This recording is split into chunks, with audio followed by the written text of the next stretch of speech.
Good evening. I am Tama Trammell, president of the Atlanta Suburban Alumni Chapter of Delta Sigma Theta Sorority Incorporated. And as you can see by my background, I am a graduate of Spelman College. Welcome to our second webinar in our College Prep 101 series, presented by our Educational Development Committee and our College Prep 101 subcommittee. These webinars are an extension of our annual College Prep 101 event that takes place during the month of September. Our partners, the TAW chapter of Omega Psi Phi Fraternity and the High Aspirations Foundation Incorporated, also extend a warm welcome to you. We thank you for joining us this evening as we provide information and changes related to FAFSA and how to successfully complete the free application form for federal student aid. So whether you're a student, parent, educator, or community leader, then this webinar is for you. So get ready for information for an informative and interactive webinar.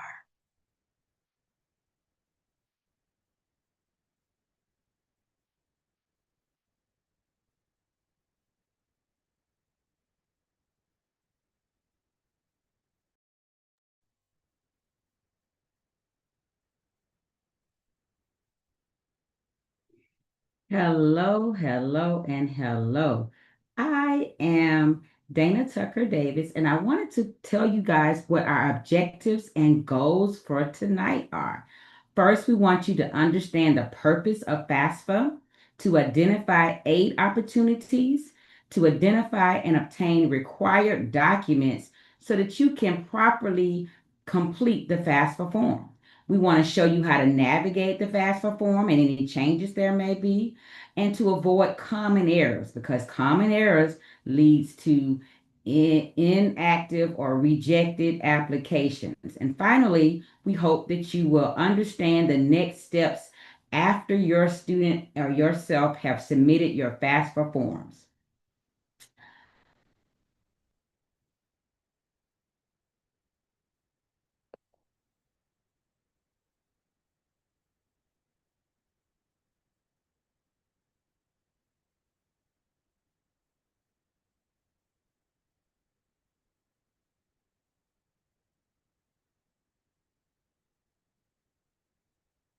Tonight we have awards that we're giving for engagement, and that is a raffle. There are going to be at least two opportunities for you to win an application fee for the Black Common app. And so the ways to win are to use the hashtag of the day. Everyone knows about hashtags. So our hashtag for today is College Prep 101. So if you are live on our Facebook page or our IG page or YouTube, or even in this chat, if you put hashtag College Prep 101, the more times you share, the more times you put it, the more times you are eligible to win the application fee for the Black Common app. And so we have the pages for Atlanta Suburban, which is SACDST, and Thunder and Tar, our partners at Omega Psi Phi. If you're following their pages, then as you're on those pages watching this live, you just need to put hashtag College Prep 101. Now, what is the Black Common app? The Black Common app is a one-stop place for college applications. They have 67 HBCUs for $20. Now, I am not sure, but the best HBCU in the world is Florida A&M. And I'm not sure if they're on there, but the only way to find out is to go visit their website and to fill out the application. We prefer that the contestants in this raffle tonight are high school seniors, because we want them to be able to readily use this promo and this voucher for their application. And we wish you luck. Now, finally, before we get started, we want to tell you what our journey map is, because tonight is a Monday, so it's Mission Monday. And normally we have these on Takeoff Tuesdays, because this is a journey to your education into your future. So we want to make sure that you understand we're going to have 3 10-minute sessions. And at the end of each session, we're going to take a commercial break and we're going to test your knowledge to make sure you understand what has been shared with you up until that point. And then we're going to have our raffle opportunities. And finally, an opportunity to regain consultation and help that you may need so that you'll be able to ask questions. So write your questions down, put them in the text, put them in the chat, put them wherever you're watching from so that they can be read live. Good luck.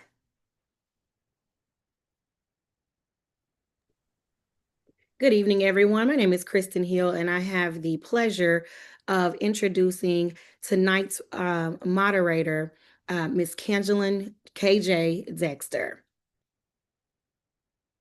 Excuse me, you all. Kangelin L. Dexter is a highly accomplished global marketing strategist and entrepreneur advocate based in Atlanta, Georgia. She's a proud Air Force brat who grew up in Germany and also speaks German. Kangelin learned early how to adapt, lead, and focus and serve across cultures. Her global upbringing shaped her boldness and compassion, qualities that she now pours into her work with risk takers, startups, and community development initiatives. Miss Dexter graduated from the Albany State University in Albany, Georgia, as you can see from her background, with a degree in marketing and communications. She totes a career spanning industry leaders such as Meta, formerly known as Facebook, Microsoft, Visa, MasterCard, and Nike.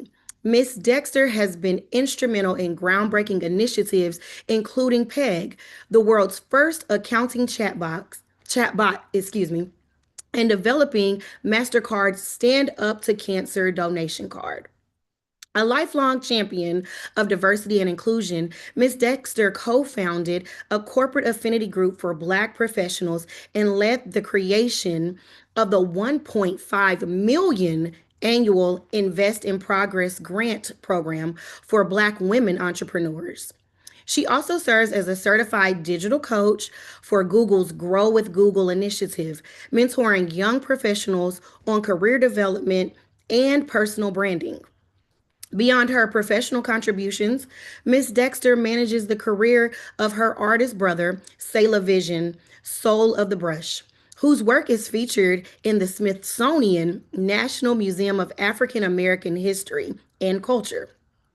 Additionally, she is the founder of K. Dexter Consultancy, Strategy and Design Incorporated, which is set to release the Corporate Black Girl series, offering authentic insights for Black women navigating the corporate world.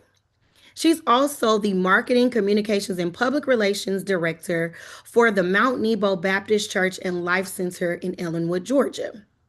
Kangelin Dexter is a proud 27-year financially active member of Delta Sigma Theta Sorority Incorporated. She's a part of the NAACP, the NCNW, and WIT. Guided by the principles, the person who says it cannot be done should not interrupt the person who is doing it. She continues to inspire and impact communities and industries alike. Miss Dexter, we are happy to have you tonight and look forward to hearing from you and our other speakers. The floor is yours. Guten Tag. Guten Tag. Yes, yes, yes. Come on with it. Kristen, I love it. I love it. I love it. I see that Auburn in the background. So we repping our set this evening. Yes, we are. Thank you so much for that amazing introduction. And you all saw my pom-pom, so let's get ready. We're going to get right into it. Look, tonight it's time to get that money. Make sure that application is filled out correctly.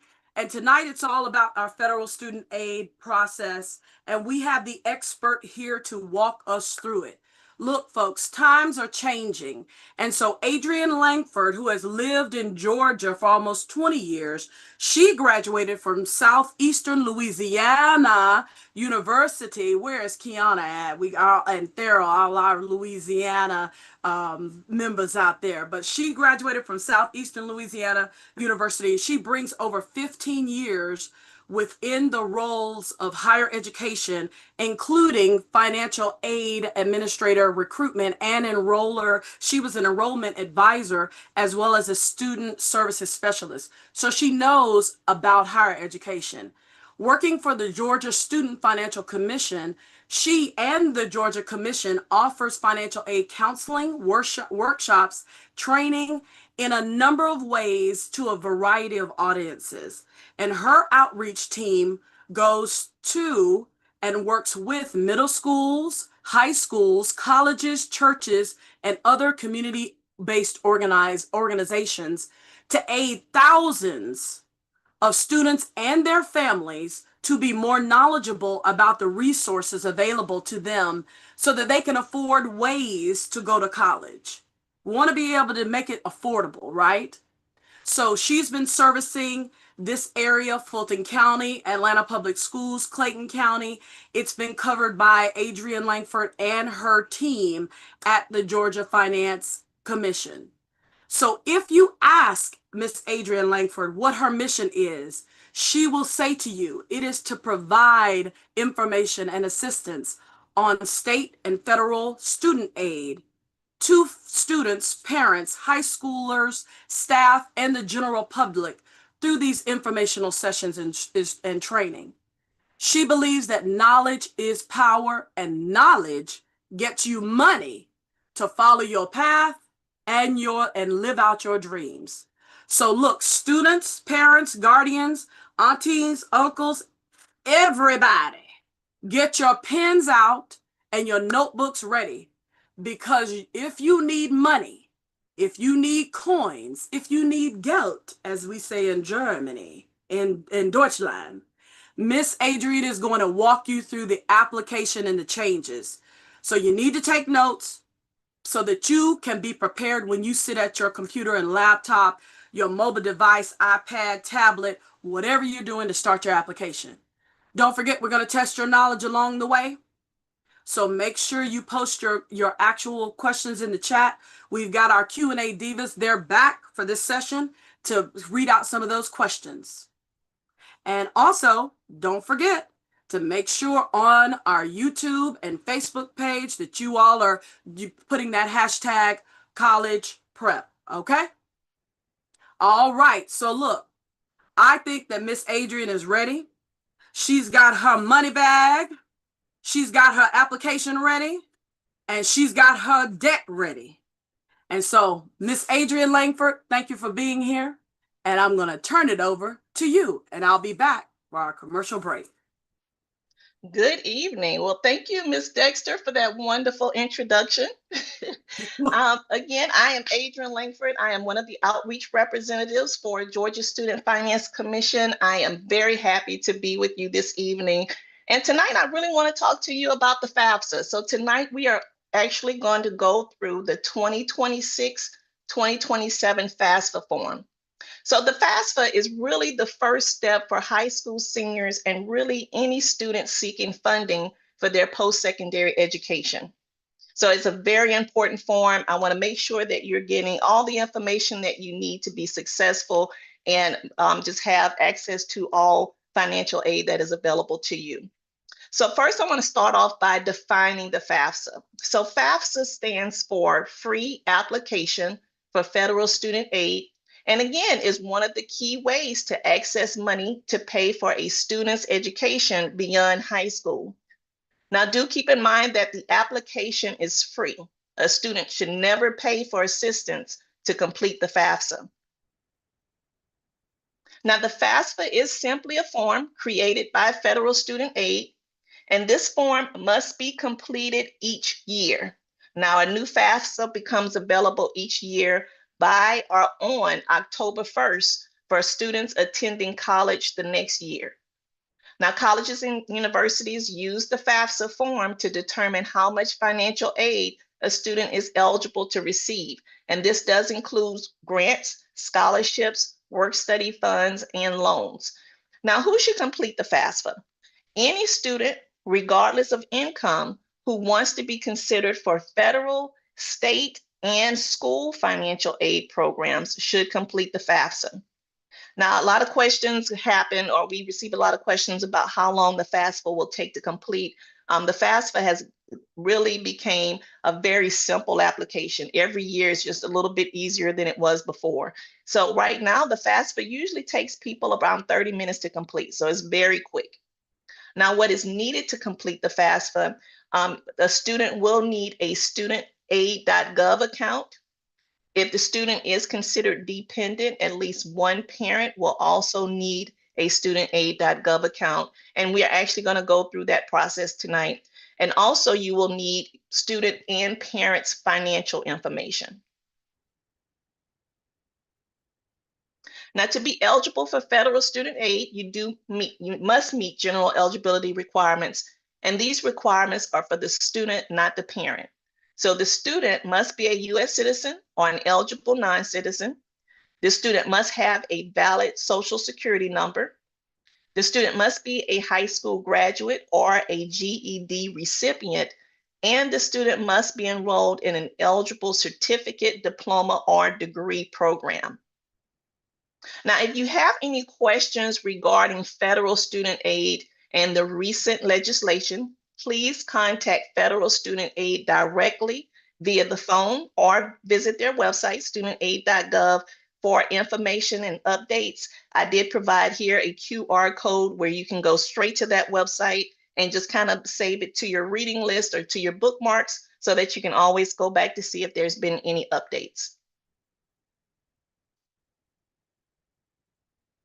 Now, when you are completing the FAFSA, as I mentioned, the FAFSA is used to determine eligibility for funding from the federal student aid programs.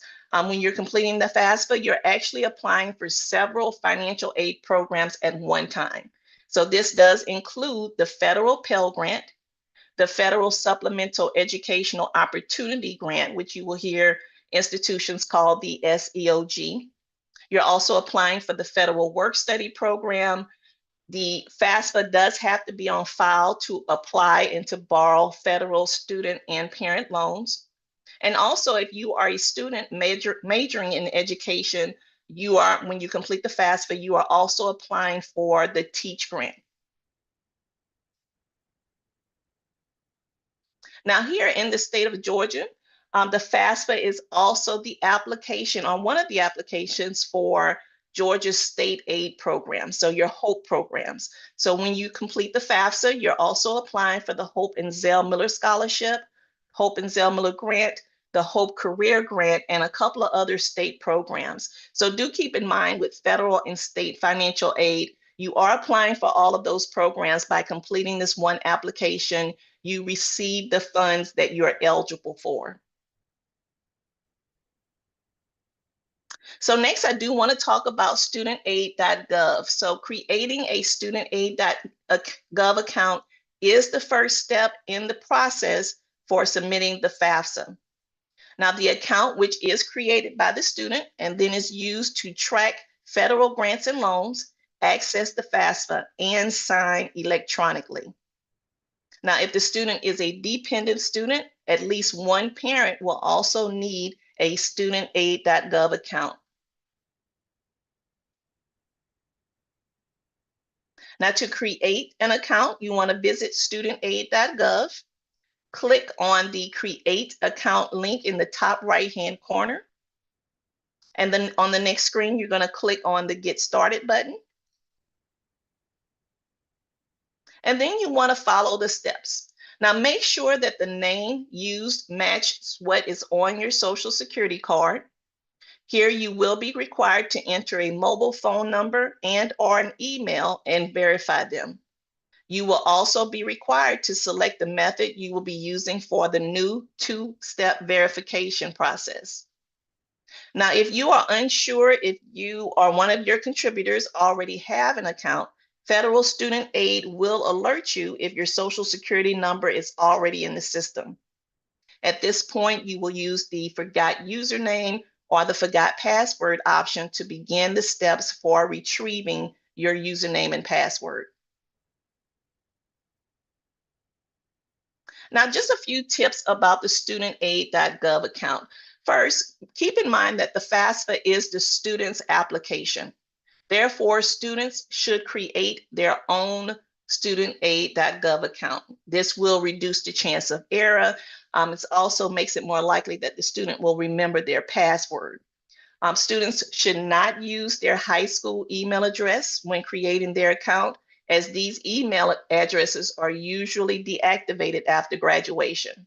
And keep in mind that your studentaid.gov account is really a username and password that you are going to use for the rest of your life. You only have one. It's attached to your social security number. So try to make it something that you can remember, or if you do write it down, make sure you're putting it in a secure location. So Ms. Dexter, I'm going to open the field for the questions. All right, so let's see here. It's time for us to test your knowledge. And hopefully you all were listening. I did put in the chat. I'm trying to give you all some time to think about what she talked about before I actually read the questions. And then we launch the poll, and/or you all answer them via Facebook, YouTube, etc. And even look, we've got some answers coming in the Zoom room here. But I did post the actual update for the any updates. I posted the link in the chat. So I gave you all a few extra minutes of extra time, okay? All right, so the first one is, how often do you complete the FAFSA? Let's launch the poll. And I see it's coming in the Zoom room chat. Do we have the poll out there? Okay. All right. It looks like we've got some students that are in the chat. We got some students that are in the chat every 4 years, every 2 years, once a year. Okay, there's the poll. Question number 1, how often do you complete the FAFSA? And then question number 2, when does the FAFSA typically open? Okay. All right. The results are coming in. I think we've got some people who are listening, Adrian, and taking some notes. I'm impressed. I'm telling you now, they want to get that money. They need that money. Look, they need the money. All right. So, okay, what are the answers, Miss Adrian? Sure. So how often do you complete the FAFSA? Once a year. All right. So once every year. So everybody who got once a year, you in business. Anybody that put every 4 years, you'll be out of college before you get the application. Okay. Exactly. All right. So once a year. All right. What's the answer to the next question? Now the FAFSA typically opens before or on October 1st. All right. Okay. So I've seen the Zoom room and the Zoom chat and on our polls, we have October 1st. So you mark your calendar. All of those juniors, those seniors have probably already knew that, but the freshmen and even the middle schoolers who need to be creating their, how am I going to operate as a high schooler? They need to have these dates on their calendar too. So October 1st and once a year. Perfect.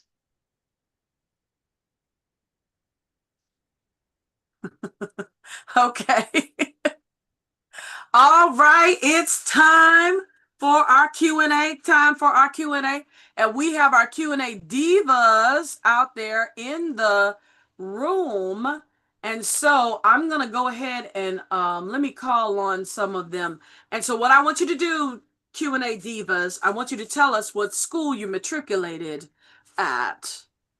Give the people what they're looking for so they can put your school on their list. So I know Regina is out there and she's looking at ASAC, our chapter Facebook page. So Regina, where, here she got with her background, child. Oh my goodness. Dr. Hager, where did you matriculate? I went to the South Carolina State University, the real Bulldogs. Yes. Oh my goodness. I don't know. Do we have any of the UGA folks? Oh my goodness. The Oh, real Bulldogs. oh my goodness. Jerry. Miss Jerry is looking at the ASAC YouTube. Where did you matriculate? Florida A&M University, Tallahassee, Florida, the highest of 7 hills. Oh my goodness. Yes, yes, yes. All right. Okay, so then uh is Carolyn out there?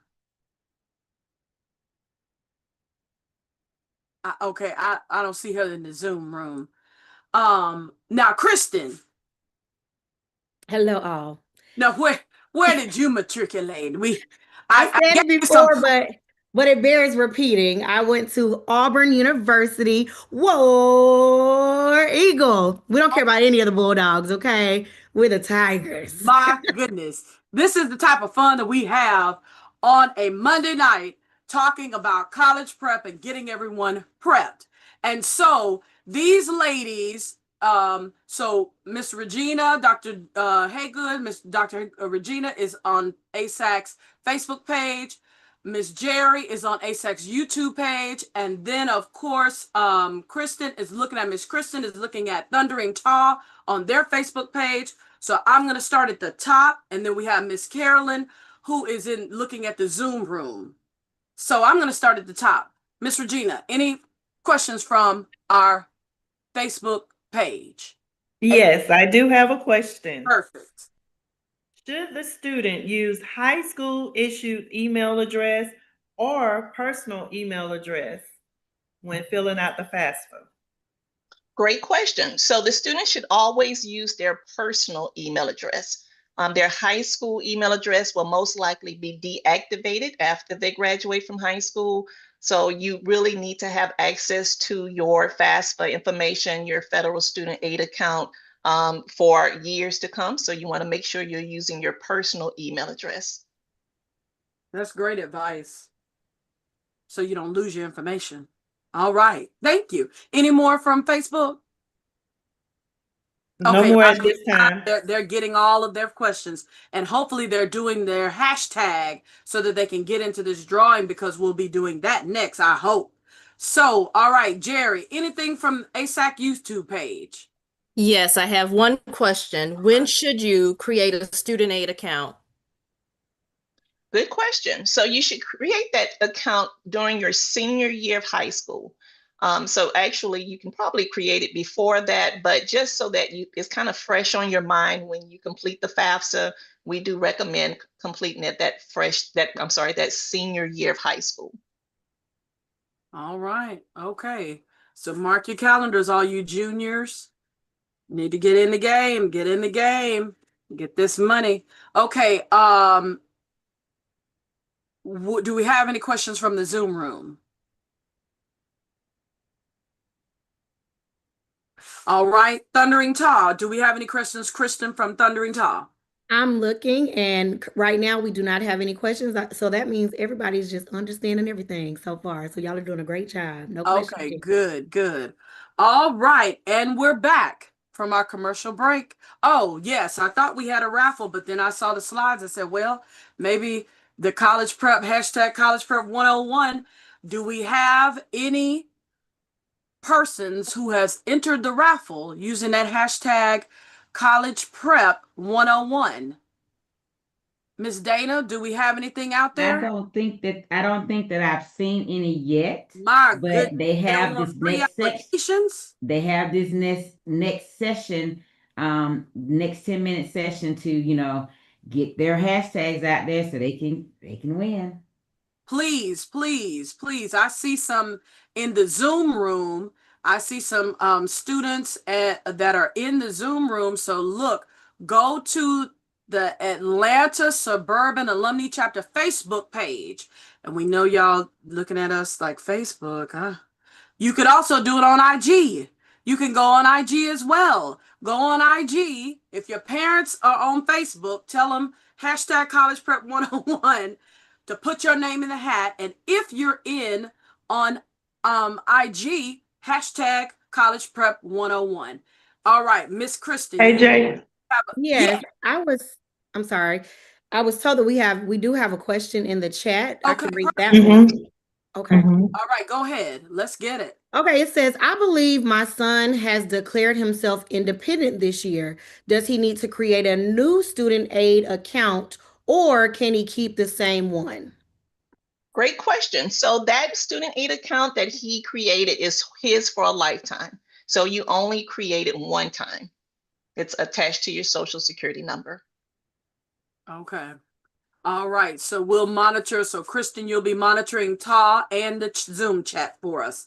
Perfect. All right. So, Hey, KJ, this is Jerry. okay. I do have a submission on YouTube. It looks like hashtag College Prep 101 was submitted by Call Me Do Know. I think that's his name. Okay.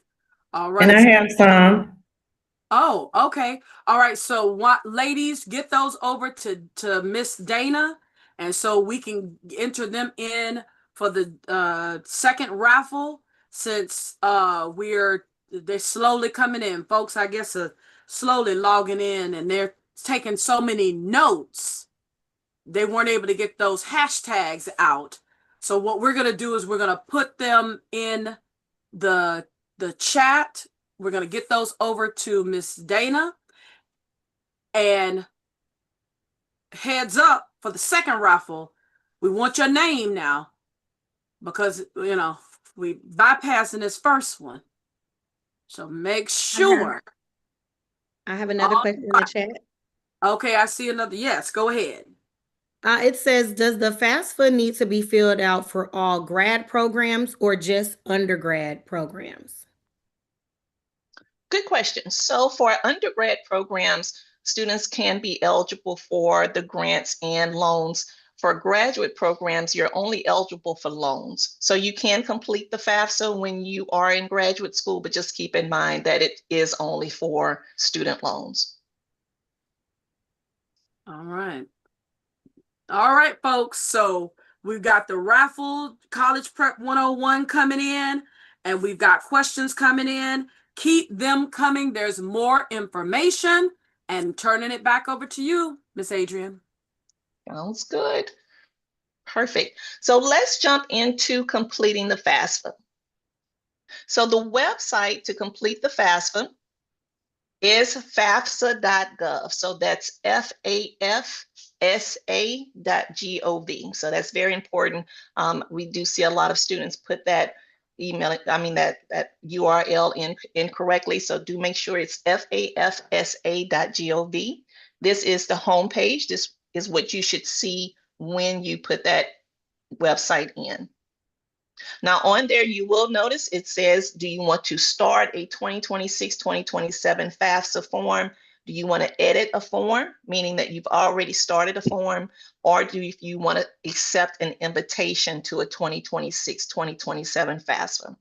You will also notice that there are 2 applications available. So applicants must select the appropriate FAFSA for a specific enrollment period. For example, if you are graduating in the class of 2026 and you are planning to start college in the fall of 2026 and continue into the spring of 2027, summer of 2027, you want to make sure that you're completing the FAFSA for 2026-2027.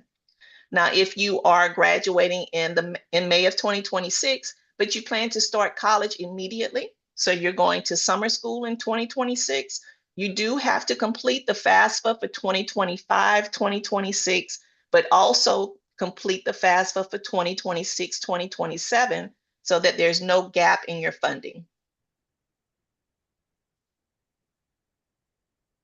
Now, once you are in FAFSA.gov, and you have selected to start the form for 2026-2027, it is going to take you to this login page. Now here is where you're going to put in that information from your studentaid.gov account. So your studentaid.gov account is a username and password, and this is where it will go.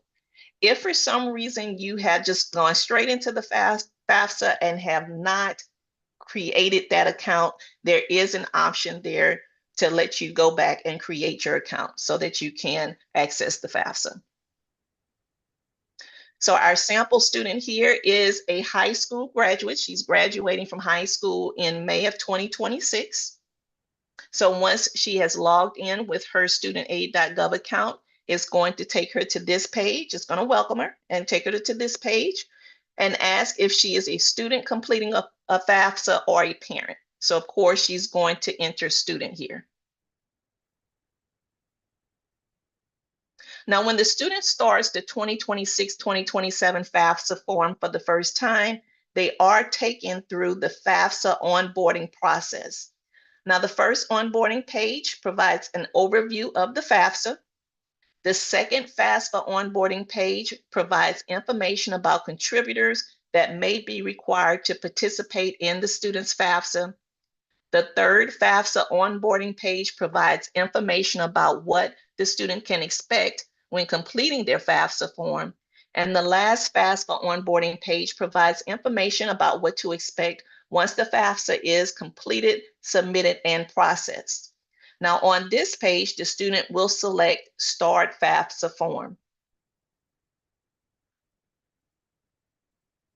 Next is the first page within the student section.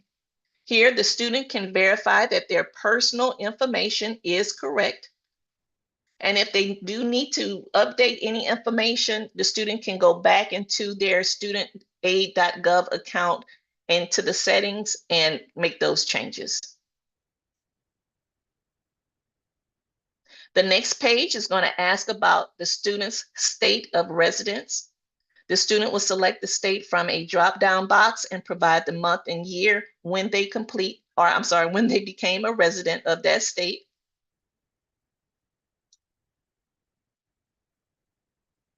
Now, the next page informs the student about consent and approval and their federal tax information. By providing consent and approval, the student's federal tax information is transferred directly into the FAFSA form from the IRS to help complete the student financial section. So this is the case even if the student did not file taxes. The next page is just showing that information being imported into the FAFSA from the IRS. Next is going to be the first page within the student personal circumstances section. The next page is going to ask about the student's marital status. So it's very important that students pay attention to this page. We do see a few areas where students put their parents' marital status here. Make sure that you're noticing that this is the student's current marital status. Next, the student is asked about their college grade level for the 2026-2027 school year, and if they will have their first bachelor's degree. So here again, our sample student completing this FAFSA is graduating in May of 2026. So the student would select first year freshman for the first question, and then select that they will not have their first bachelor's degree. The next page, the student is asked about any listed personal circumstances that may apply to them. So it's very important that students read through these options thoroughly. If none of these apply to you, you just click on the none of these apply selection at the bottom. And then the next page is going to ask if the student is homeless or at risk of being homeless.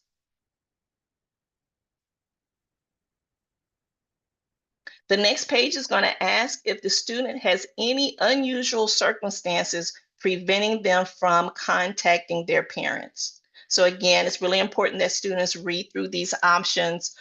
If the answer is yes, definitely place that there. Do keep in mind that the college, the financial aid office at your college, will ask for documents supporting this information.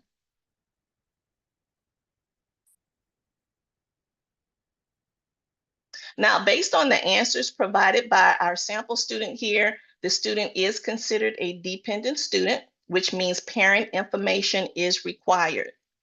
Now, the next question, the student is asked if a financial aid administrator should determine their eligibility for direct unsubsidized loans only.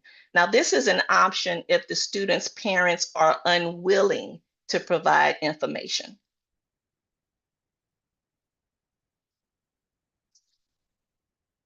All right, so the next section is the student demographics section.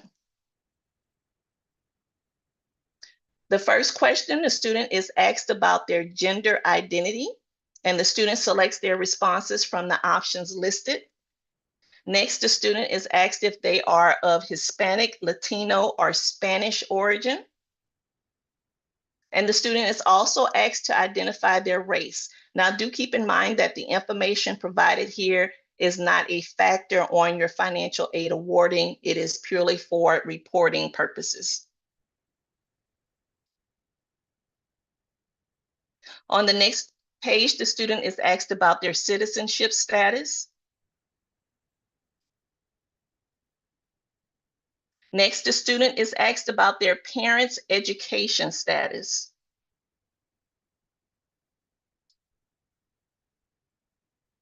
On the next page, the student is asked if their parent was killed in the line of duty as a member of the U.S. Armed Forces on or after the events of 9/11 or while performing duties as a public safety officer.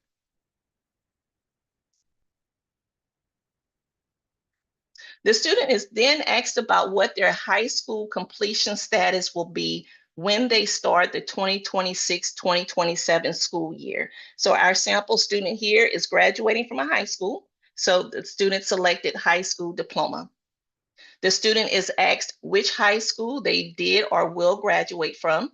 And the student enters the high school's state and city. After selecting search, they will select the correct high school from the search results.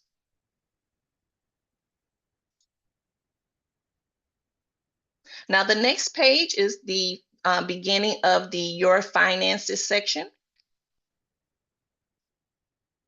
Now, keep in mind that a lot of the financial information was already imported into the FAFSA from the IRS, even if you did not file a tax return. So there are going to be a few questions here just for verification. So the first page is going to ask about the student's tax filing status. And then also if the student earned any income from a foreign country.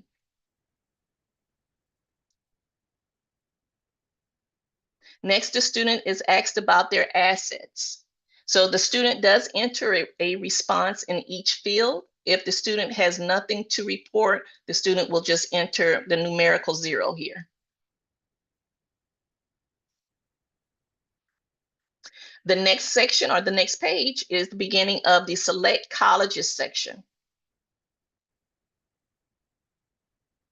Here, the student is asked to search for the colleges and/or universities that they would like to receive their FAFSA information. The student searches for a school by entering a state, city, and/or school name and select search. If the student can't find a school searching by school name or state or city, they can search by school code. And you can find your college's school code on their website. Now, do keep in mind that students can select to send their FAFSA information to a maximum of 20 institutions.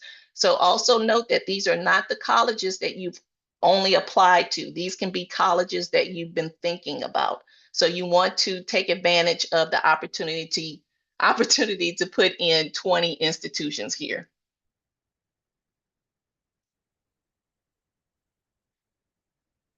So next is the first page in the Invite a Parent as a Contributor section, which is the last student section to require information. Now, most students graduating from high school will be considered dependent and have to include parental information. If you're not sure of which parent to use, let me explain. If your parents are living together, both must be included on the FAFSA regardless of marital status.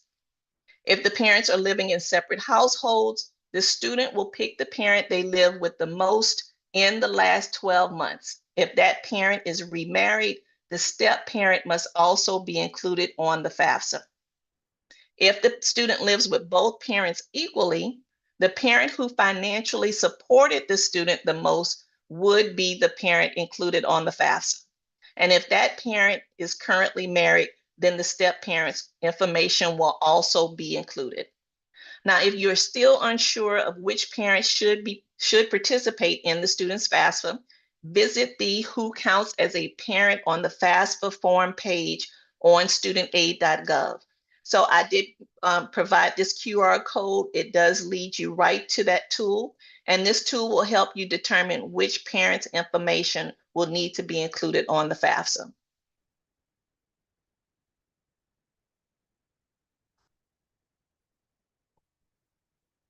Now, next, the student is asked to enter their parent's email address to invite the parent to the FAFSA form.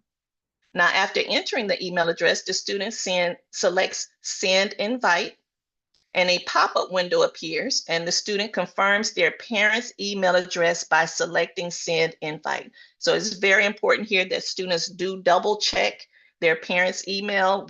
I have seen that error happen quite a few times where there was a letter or a number missing on the parent's email address and the parent did not get the invitation. So do double check that information. The next page will confirm the student's parent will receive an email inviting them to the student's FAFSA form. Now, the parent can access the form by accepting the invitation in the email. Also on this page, the student is able to provide an invitation link and an invitation code directly to their parent.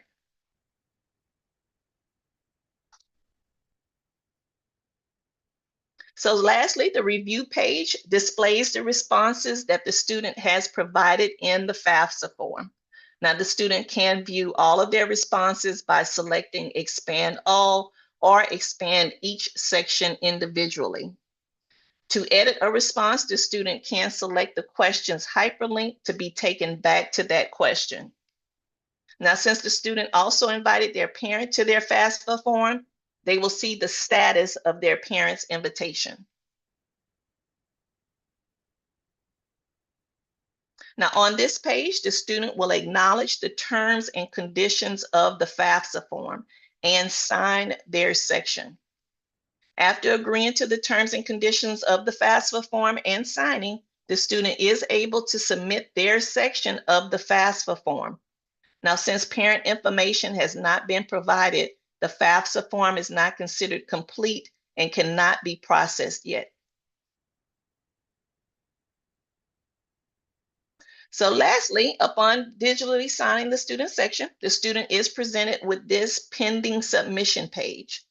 The student is reminded that their FAFSA form is not completed and cannot be submitted until the parent completes the contributor section of the form and signs it.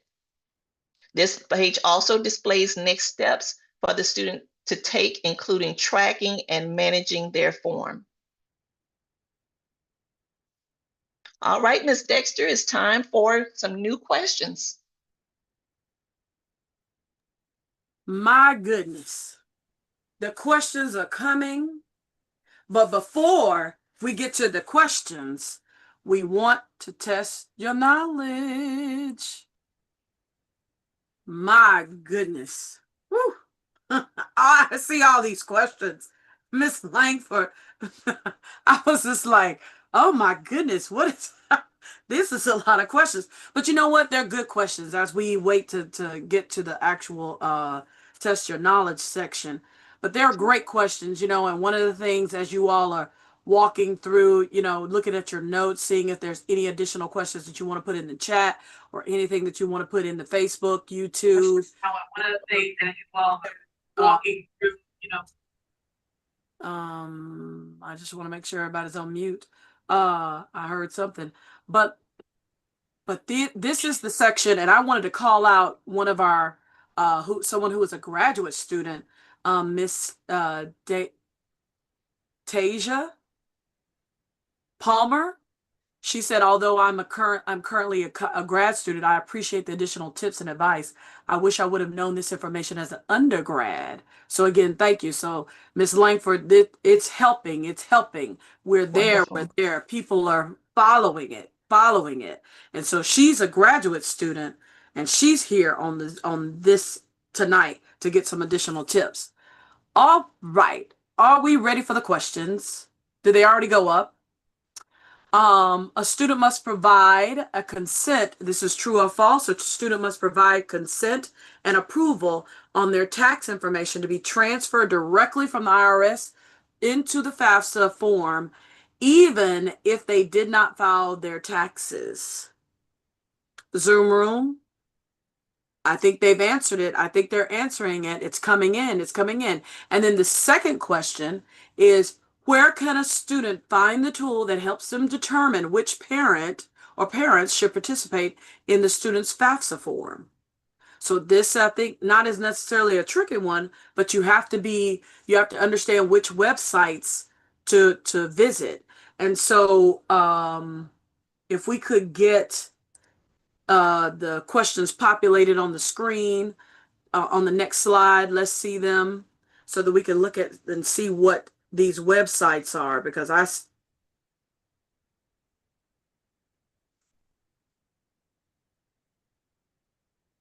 still am not necessarily having trouble, but I'm looking as well.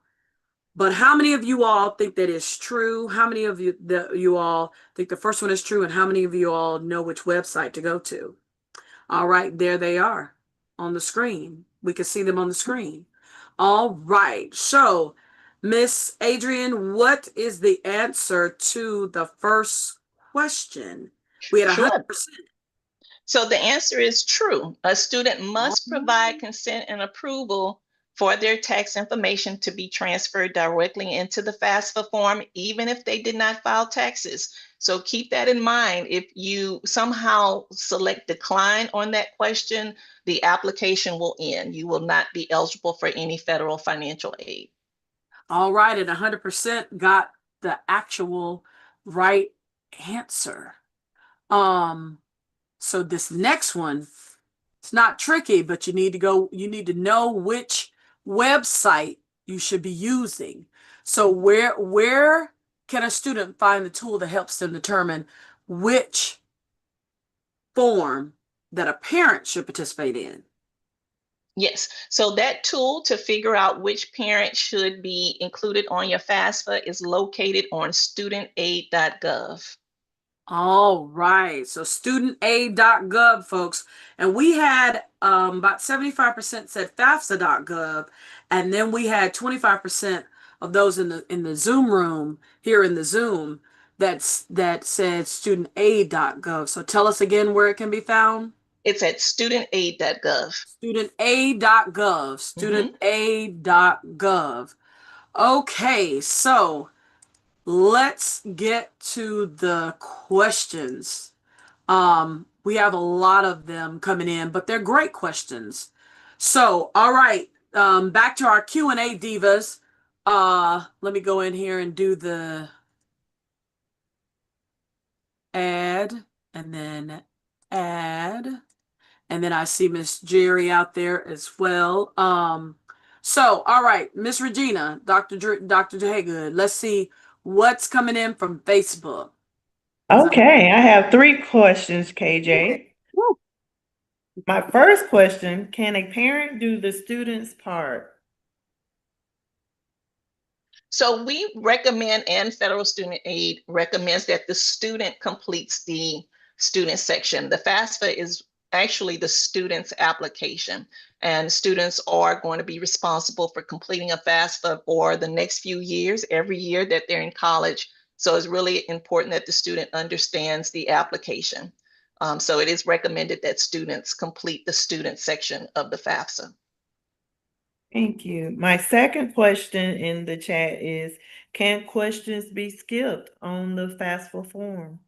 Oh, wow, that's a new question. So no, there is no questions that can be skipped on the FAFSA. Every question does have to have a response. Okay. No What skipping question. No skipping, no skipping. What if I make a mistake on one of the answers? So if it is before the FAFSA has been completed and submitted, you can go right back into the FAFSA and make changes. So if the student is at the end of the student section, when they're on that review page and it lists all of the questions that they've answered, they can actually select the question that they want to make changes to. If it is after the FAFSA has been submitted, then a correction has to be made. So there's a different process. And actually, we're going to talk about that at the end when we get to the end of this FAFSA. Okay. Thank you. All right. Okay. Going over to Miss Jerry. Anything from ASAC YouTube page? Yes, there are two questions. And the first question is, if I didn't file my taxes in April, is my child still eligible for aid? So the taxes do have to be filed. They did not have to be filed in April per se, but in order to complete the FAFSA, the 2024 taxes does have to be filed. They do have to be filed. All right. Anything else, Jerry? Yes, ma'am. The second question is, what if I owe taxes? Is my child eligible? You can still complete the FAFSA, even if you owe taxes. The only requirement is that the tax has been filed, but it does not stipulate if the person owes taxes. It doesn't change the FAFSA. All right. Okay. All right. So let's move over to I'm going to go with Thundering Taw first to see if anything's on the Facebook page, because I know we have a lot of questions in the chat from the Zoom. So anything, Kristen, on We actually do. I think they felt bad for me last go round, so they came on with some questions. So the first question from the Thundering Taw page says, how do you answer questions on the FAFSA if you did dual enrollment in high school? Are you still considered a first-year college student? Oh, great question. So yes, if you were able to take advantage of the dual enrollment program, you are still considered a first-year freshman on the FAFSA. Yeah, that was a great question. We have a lot of students that do dual enrollment now. The next question says, is there an income limit for my parents when completing the FAFSA? So no, there is not an income limit for the FAFSA. Financial aid eligibility is calculated based on several factors, including income, but also household size, assets. So there's other factors outside of income that determine financial aid eligibility. All right. Now, those are all for Thunder and Toss. So can I move on to the chat? Yes, please do. Chat was ringing, baby. The chat was ringing. Okay, first question is from Jalen Sims. It says, for graduate students completing FAFSA, will they be required to apply as independents? Yes, so once you have received your bachelor's degree, that is one of the dependency questions of whether or not the student has completed a bachelor's. Once the student has completed a bachelor's, they are considered an independent student. Okay. And the next question, it says, hi, what if my child will take, oh, I'm sorry. I think we did that one already. It was similar to the other one. If they're going to take college courses, do they still need to fill out the FAFSA? And I think you already answered that one. This next question is for some of our ambitious students. If you want to apply to more than 20 schools, how do you then manage the FAFSA application? That was Sure. So once your FAFSA has been processed with those first 20 schools, you can go back in and make a correction and switch out those 20 schools for another 20 schools. Okay. All right. I think that's all I have. Okay. All right. Great. So I encourage everyone for this section, obviously for all sections, but to go back and look at the actual video, similar to Miss Palmer. I was, like Kristen said, I came to school to Albany State as a military dependent, and the FAFSA has grown leaps and bounds from when I filled it out or when we had to fill it out.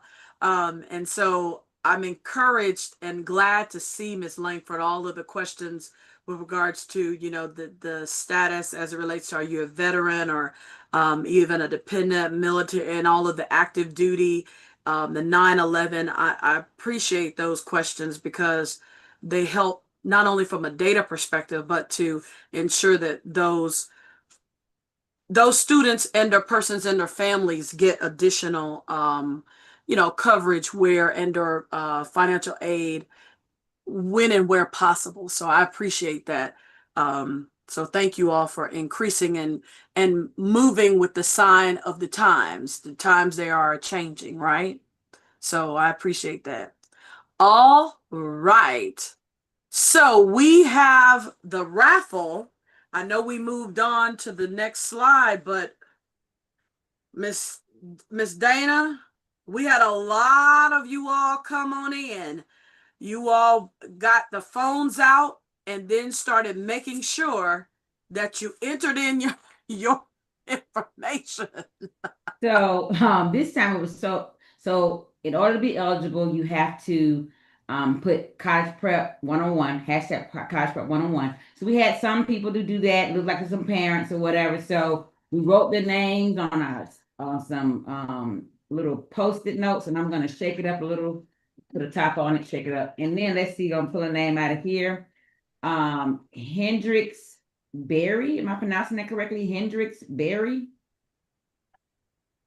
So Henrix Berry is our first winner of the application fee for the HBCU College Black Common App. So we need Mr. Hendricks or your parent to enter your information into the chat with your contact information so we can send you an email with the next steps for that. And I turn it back over to you guys. All right. Ms. Langford, is there anything for that last section that you think you want to highlight? Anything else before we move on? No, I don't think so. I All think right. we're good for that. Awesome. All righty. Turning it back over to you. All I right. apologize. We had one more question in the chat. Can I grab that one? I see that. Yes, it just came in. All right. Before just we move popped to up. the next section, let's go ahead and get that one.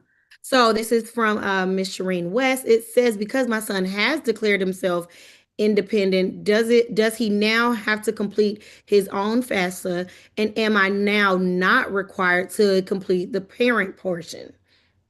So yeah, so if he was able to answer those dependency questions, that was a few slides back. There was a set of questions under the personal circumstance section. If he answered yes to one of those questions and the application deemed him independent, then he would only fill out the student section. The parent section would not be available to complete. All righty. Okay. Hey, we are getting all your questions in. Keep the questions coming. And back over to you, Ms. Lang. All right, sounds good. So we are now looking at the parent section of the FAFSA. So this screenshot that you see here is not a view within studentaid.gov nor the FAFSA form. This view actually demonstrates a parent opening the FAFSA invitation from their email. So in the invitation, the parent is going to select accept invitation and is then taken to studentaid.gov. So the parent is, once the parent is in studentaid.gov, the parent is taken to the login page to enter their studentaid.gov username and password. Now, again, just keep in mind, to access the FAFSA form, all users are required to have that studentaid.gov account. So if the parent does not have that account at this point, they can still create an account. So here the parent is going to put in their username and password. Here the parent is taken to the accept the 2026-2027 FAFSA invitation page. And the invitation code from the parent's email automatically fills in the text box if the parent used the link from the email. When the parent selects submit, a pop-up window appears, confirming the student's name and reminding the parent that their personal information is needed to fill out the student's FAFSA form. The parent will select accept to agree to sharing their information and will enter the FAFSA form. Now next, when the parent enters the 2026-2027 FAFSA form for the first time, they are taken through the FAFSA onboarding process. The first onboarding page provides an overview of the FAFSA form. The second FAFSA onboarding page provides information about contributors that may be required to participate in the student's FAFSA form. The third FAFSA onboarding page provides information about what the parent can expect when completing the student's FAFSA form. This includes information about consent and approval, the expected time it should take to complete the form, and how they can save the form and return to it later. The last onboarding page provides information about what to expect once the FAFSA form is completed, submitted, and processed. On this page, the parent will select Start FAFSA Form to begin the parent section. Now, next is the first page within the parents section. The parent can verify that their personal information is correct. The parent will also verify that their mailing address on this page is correct. The next page is the page that informs the parent about consent and approval and their federal tax information. Now, by providing consent and approval, the parent's federal tax information is transferred directly into the parent's section of the FAFSA form. Frequently asked questions about consent and approval are also provided that the parent can expand and collapse. And the parent selects approve to provide consent and approval, and they are taken to the next page. And the next page is just going to show that tax information being imported into the FAFSA. Now, the next page is the first page within the parent demographic section. The parent is asked about their current marital status. And then next, the parent is asked about their state of legal residence. The parent will select the state from a drop-down box and provide the month and year that they became a resident of that state. Next is the parent finances section. Here, this page is going to ask if the parent or anyone in the parent's family has received any of these any of these federal benefits. If the parent has not received any of these benefits or no one in their household received these benefits, the parent will select none of these apply. The next page is going to ask the parent about their tax filing status. And do keep in mind that the year tax that they are asking about is 2024.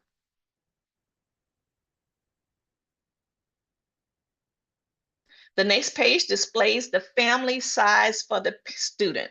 Now, the parent has the option to enter the number of children or other dependents who live with the parent and will receive more than half of their support from that parent between July 1st, 2026 and June 30th of 2027. This page also asks the parent about how many people in the family will be in college between July 20 of 2026 and June 30th of 2027.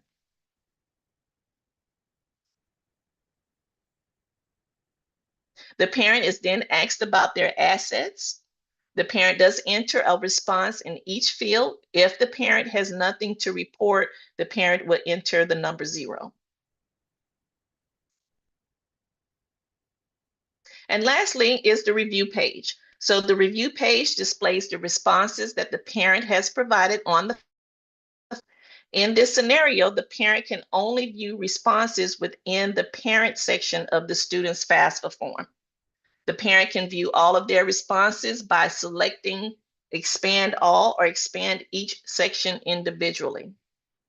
Now, on the next page, the parent acknowledges the terms and conditions of the FAFSA form and signs their section. Now, since all required sections are complete, the parent can both sign and submit the student's FAFSA form. So once you have submitted the student's FAFSA form, the parent is presented an abbreviated confirmation page. It will say congratulations, letting you know that the FAFSA form has been completed. This page also displays information about tracking the student's FAFSA form and next steps. Now, the student will receive an email with the full detailed confirmation. With the student and parent sections completed and signed, the FAFSA form is now considered complete and submitted for processing.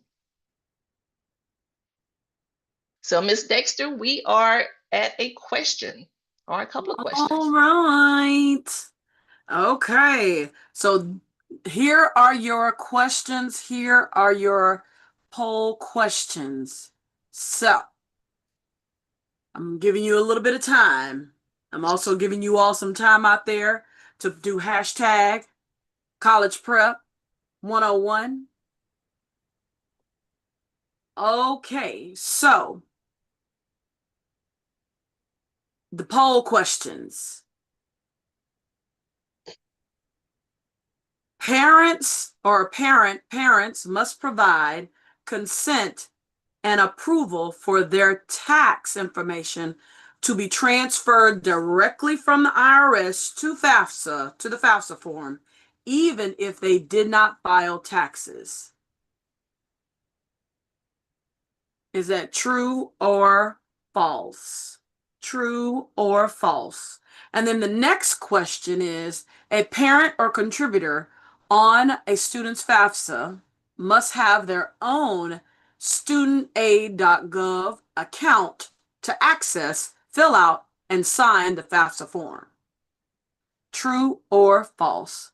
True or false? All right. Okay. All right. So with Miss Langford, what are the answers? Sure. So yes, that first question, the answer is true. A parent must provide consent and approval for their tax information to be transferred into the FAFSA. And just like the student, if for some reason the parent selects decline, the application will stop and the student will not be able to apply for federal financial aid. So that is true. This parent must provide approval. All right. Okay. And looks like the 100% of the Zoom room got that correct. So they are listening. They are listening. It's probably all the parents out there listening too. The students are feverishly going on the website like, okay, let me go ahead and list the 20 schools that I'm gonna send that thing to. Right. That's what they're doing. They say, okay, I got these first set of 20. Let me get the next set of 20. The parents are like, yes, I gotta be in tune. All right. On the second question, what is the answer to that question? So yes, any contributor to the FAFSA must have a studentaid.gov account. So the answer is true.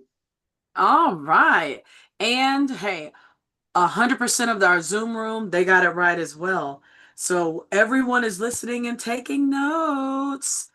Taking notes. All right. Okay, so let's go to our Q&A divas out there. Let me just see what's happening. Okay. Switch. Let's see. Let me spotlight Miss Regina. Okay, very good. All right.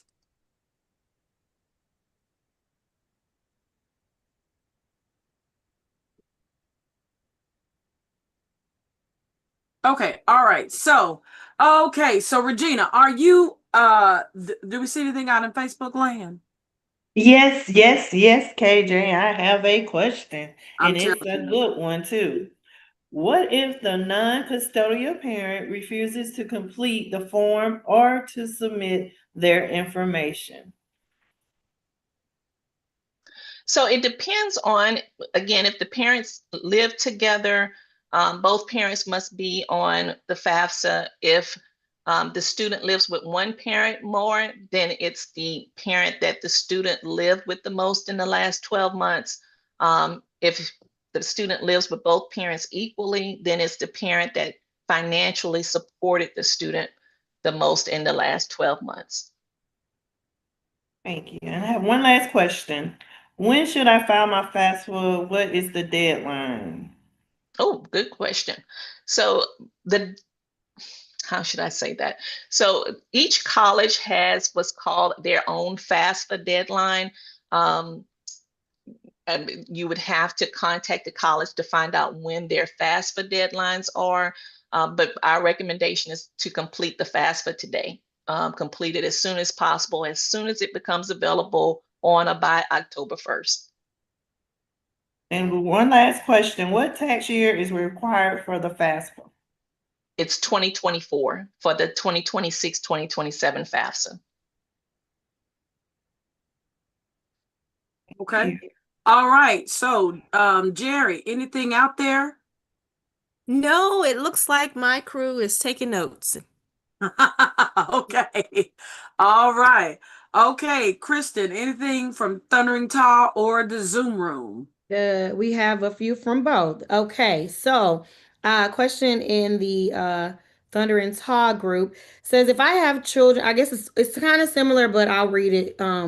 If I have children with multiple mothers and do not have custody of any of those children, do I include all of my children in my count or just the ones with the FAFSA child's mother? You would include the children that you support more than half. So any dependents that you support more than half would be a part of the application. Got it. Thank you. This next question says, who is considered a contributor? So for a dependent student, a parent would be considered a contributor. If the student is married, then their spouse is considered a contributor. I have kind of a follow-up to that. What if the child lives with a parent and grandparent? Do they need to include grandparent information? If the grandparent has legal guardianship of that student, then that would automatically make that student an independent student, and parent information would not be provided. But that's only if that grandparent has legal guardianship. Good to know. All right, and in the chat, we have another question from Jalen Sims. I get so proud. That's my little cousin. She's about to graduate. She's got all these grad school questions. Awesome. Yes, go girl. We are first generation college students in our family, so it's our first go round at this. Okay, so Jalen Sims said, does being an independent student affect the amount of aid I will receive when I go to grad school? It does not, well, you're not eligible for any Pell grants or any types of grants. So it can affect the amount of loans that you're eligible for. So I would recommend contacting your college and talking about your loan options. That's good to know. That is good to know. That's all my questions. All righty. Okay, then. So look, the next, this is technically our last drawing. It's technically our last drawing, I think, if I'm not mistaken. So do we have any names? Miss Dana. I got a few. It's not as many the first go round, but it's a few in here. So we're gonna shake it up, shake it up, shake it up. And let's see who we have. Oh my goodness. Not sure if I have this right. Addison, Elise, Elsie. Okay. Okay. All right. Addison. If you're still logged on, put your contact information in the Zoom chat, or if you are on Facebook or one of the internet IG pages, put your information there and we will contact you with next steps. Congratulations.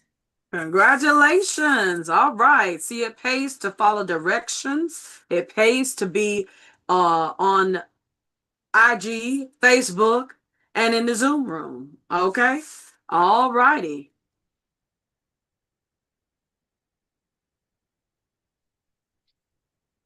All right, back to you, Miss Langford. Okay, perfect. All right, so let's talk about what happens after you have completed the FAFSA.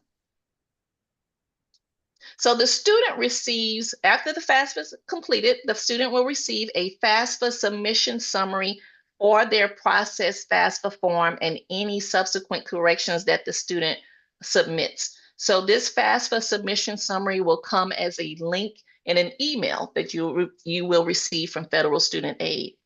Now, the FAFSA submission summary will help you understand your next steps as you prepare to receive financial aid offer letters from schools.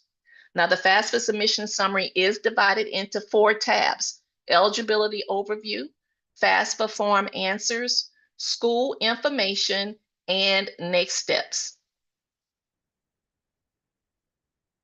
Now, on the eligibility overview tab, the student will see information about their federal student aid for which they may be eligible, such as federal Pell Grant and federal direct loans. Now, any amounts of financial aid that display on this tab are estimates only and are not guaranteed. The school's financial aid office provides final determination of the student's financial aid eligibility. Next, on the FAFSA form answers tab, the student will see the answers that were provided on their FAFSA form. Now, if any of these provided answers are incorrect, the student can choose make a correction. So I'm just going to highlight that button right there, make a correction, because I think we had an earlier question about that. So once your FAFSA has been completed, if you have any corrections that need to be made, you select that make a correction button under FAFSA form answers.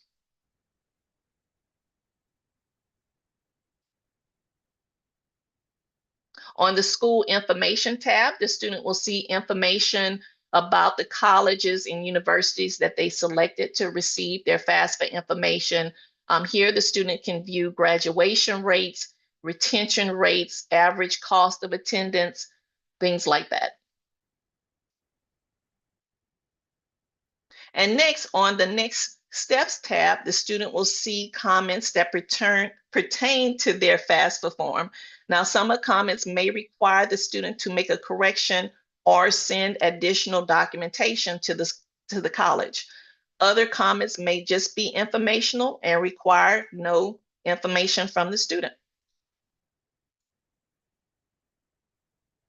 Lastly, along the right side of the FAFSA submission summary, the student can choose from additional resources, including visiting the Federal Student Aid Summary or the College Scorecard.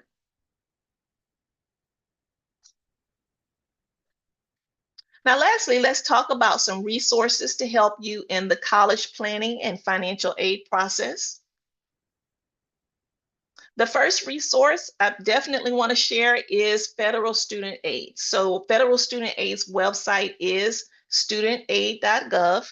So of course, this is where you're going to go to create your studentaid.gov account, but it also has a lot of different tools about federal financial aid. So really, this is your go-to website for all information concerning federal financial aid. As I mentioned, they have some great tools on the site. The Federal Student Aid Estimator. This is a great tool. I see a lot of juniors in high school will use the Federal Student Aid Estimator to just kind of get an idea of what they may be eligible for in terms of Pell Grant before their senior year of high school. Because once again, you're completing the FAFSA the first time in your senior year of high school. So that Federal Student Aid Estimator can be a great tool for juniors or sophomores, just to get an idea. Also, they have a loan simulator, and that loan simulator will just help you estimate your monthly student loan payments based on how much you plan to borrow in student loans. So here on this page, I provided the QR code that will take you to Federal Student Aid's website, their Contact Us page. They do have a great online chat. I actually use it myself whenever I have a question.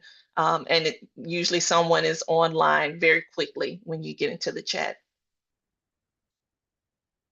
Next, of course, is our website. So our website is gafutures.org.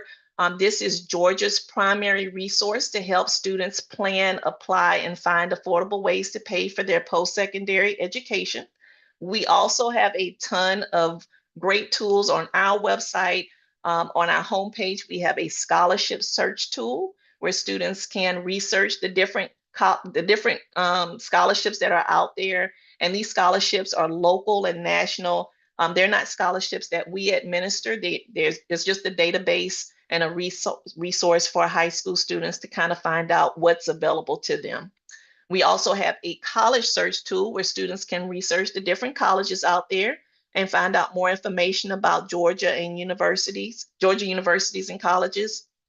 And we also have a College Money Matters section to help students with financial literacy once they are in college.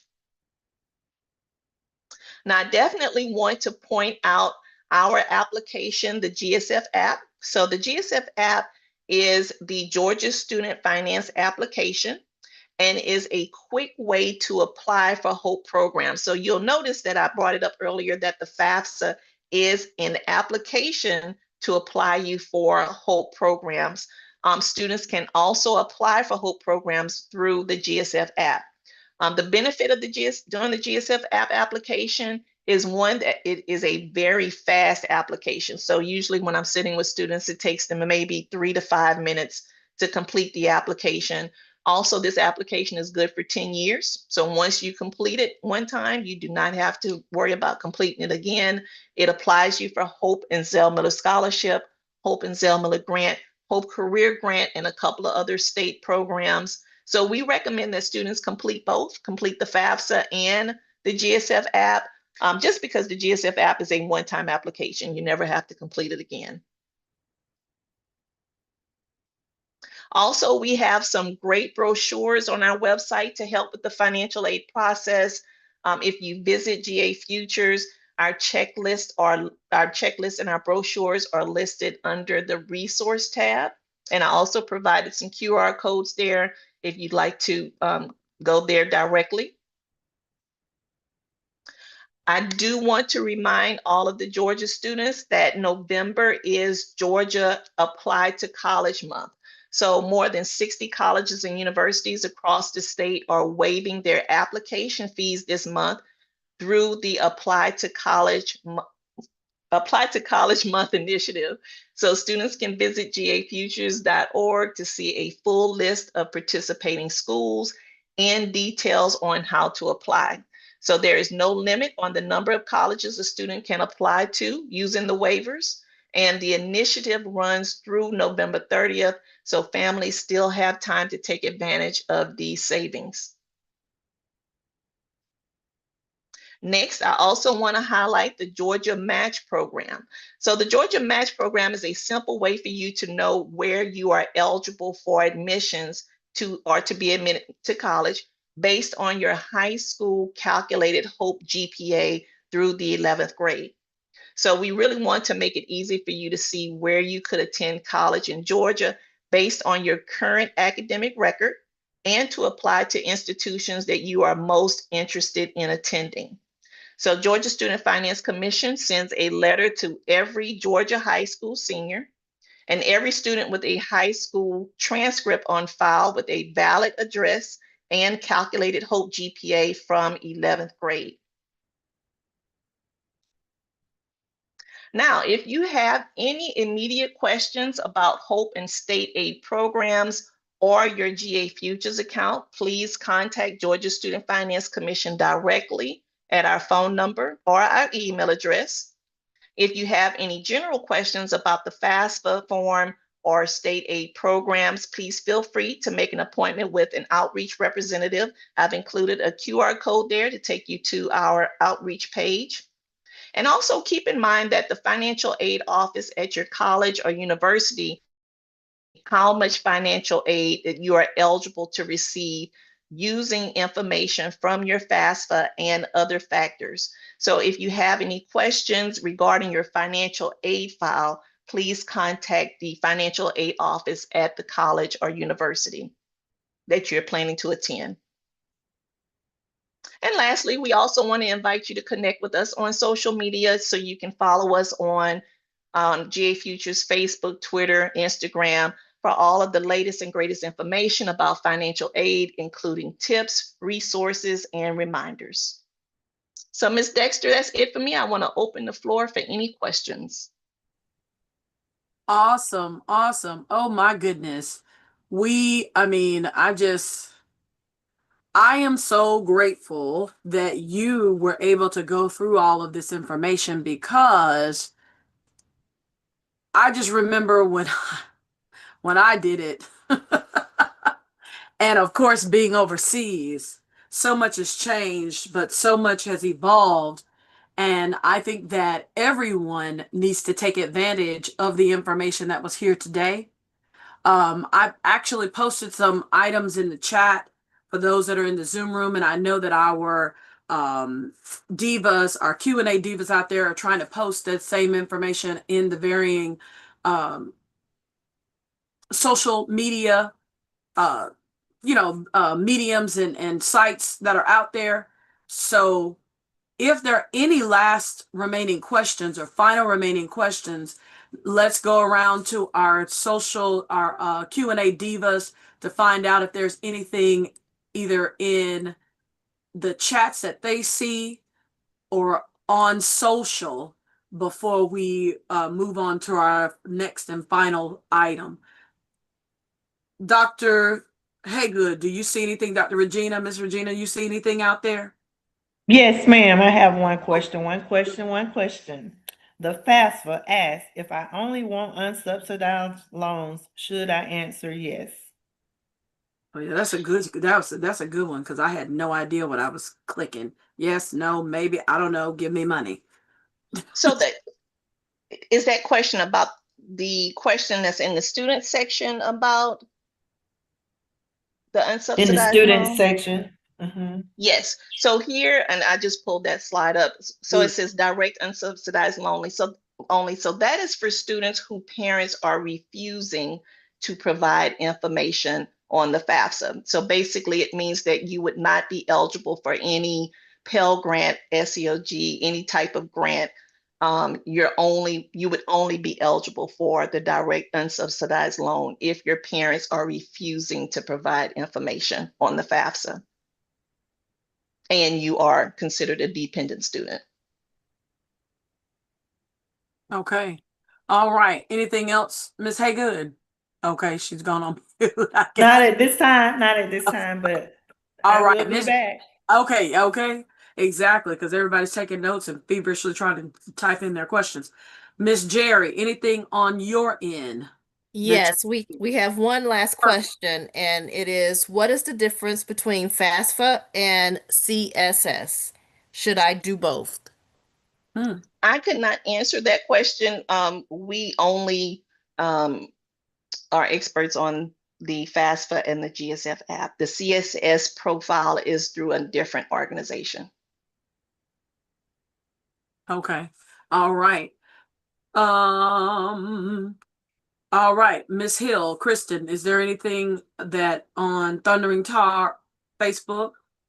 No, ma'am, we don't have anything on Thundering Taw, and I did not see any new questions in the chat either. I think everyone's just taking good notes. They're understanding it. All righty. Okay. Well, you know what, Miss Adrian, I think that you deserve some hand claps, some shout outs, and pom-poms. So if you are in the chat, if you are in the Zoom room, if you are on Facebook, if you are on YouTube, send some hearts, some likes, some claps. Let's get those reactions up, because the wealth of information that has been given here today definitely will change your path in your life as it relates to how to pay for college and where to go to get that information. You've heard it here today. All right. Turning it over to Miss Dana. Are you out there? Okay, I don't see you on screen yet. You're coming. She's getting it together. There you are. All right. Okay. So, first of all, thank you, Ms. Langford, for everything that you have shared with us tonight. I have questions running through my head, but I'll just email you separately about those that relate to my children and vocational education. But for our viewers and attendees, we would like you to scan this QR code if you're in the Zoom room or Facebook. If you could scan that QR code and give us your feedback on whether or not you enjoyed tonight's session, whether or not this webinar series is something that you think is valuable and is assisting you or maybe your family members, your church members, your neighbors, or whoever you're going to share it with. Share that with us because we want to know if we should continue to do the series. Also, tell everyone that next couple of days, the live recording of this will be on our YouTube page, and they can watch it if they haven't seen it tonight live. They can watch it. It will be in our ASAC DST library on YouTube. I'm not sure if it's saved on Facebook or IG, but I do know that it is saved on YouTube. So it's easily Googleable. If I made that word up, I know. But anyway, so if you could do the survey, we'd appreciate it. If you can't scan, the link is https://tinyurl.com/college prep. Oh, it says test tips, but it's really FAFSA. So it is college prep FAFSA. That is the one for the correct survey for tonight. But if you attended last month, you can do that test tips as well. And we want to thank you for that. And then the next slide. Yes. So look, thank you all for watching today. When I tell you, you should have your notebook should be packed, jam-packed. You should have a whole lot of screenshots, as well as just information on how to get started. Look, we want to thank, of course, Atlanta Suburban Alumni Chapter, for which actually hosted this event of Delta Sigma Theta Sorority Incorporated. We also want to thank our partners, the Thundering Taw chapter of Omega Psi Phi, and of course, HAFI, which is High Aspirations Foundation, Inc. Without these partners and without the chapter, you would not be listening to what and getting the information that you have received today. So thank them. Let's send up some reactions, some hearts, some likes, some just reactions on all of our social media. Put those hearts and likes in there. Thank you, Miss Langford, for being here, taking the time out of your schedule, because like I said, that you said, knowledge is power and knowledge will get you the money. Look, folks, our next session, and hold on, let me get to the screen so that I can get that up for you. Our next session will be